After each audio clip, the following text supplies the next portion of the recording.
Devant le problème de la souffrance, il s'agit avant tout de regarder la plaie et de voir comment la soigner. Il existe deux sortes de plaies.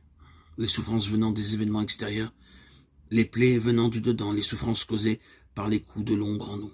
L'ombre, c'est tout ce qui n'a pas été assumé, ce qui n'a pas pu se vivre, s'exprimer. C'est la lumière, la vie qui n'a pas pu se donner. L'énergie alors tourne en rond, se sclérose, fait un point mort et nous paralyse. L'ouverture spirituelle, pour avoir des bases saines et solides, passe par une attention, une compréhension, incluant cette ombre en nous. Si l'agressivité n'est pas reconnue et assumée, elle risque de se manifester dans des débordements violents et incohérents. Tout le problème, c'est l'orientation de l'énergie de l'agressivité.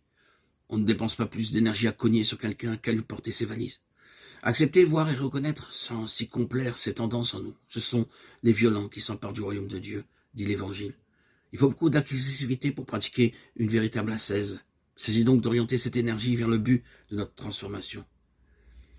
Le deuxième aspect de l'ombre, c'est la sexualité refoulée. Qui peut dire que sa sexualité n'est pas plus ou moins secrètement une cause de souffrance, de malaise? Durkheim dit, quand vous touchez quelqu'un, vous touchez une personne, pas un corps.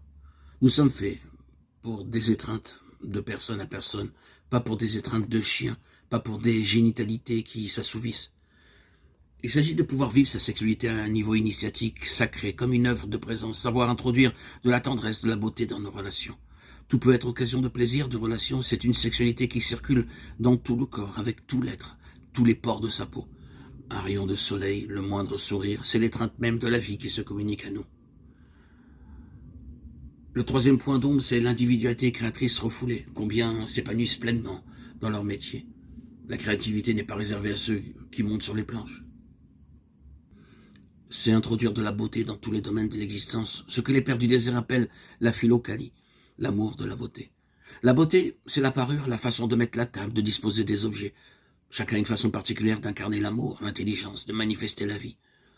On ne peut imiter, comparer. Quelle est ma façon juste d'incarner l'être, cette façon que nul autre ne peut faire?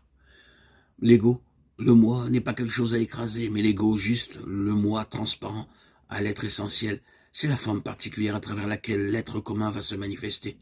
Retrouver l'instinct créateur en nous, la sève même du vivant, ma façon unique d'aimer. Le quatrième aspect de l'ombre, c'est le refoulement du féminin. Que l'on soit homme ou femme, la libération de la femme est en fait la libération du masculin dans la femme. Possibilité de rationaliser, de produire, d'être efficace. Retrouver la féminité, c'est retrouver le droit de l'être humain à la contemplation, la dimension d'intuition, de sentiment. Nous ne sommes pas nés pour faire, pour produire, mais pour être, pour connaître l'être qui est en nous.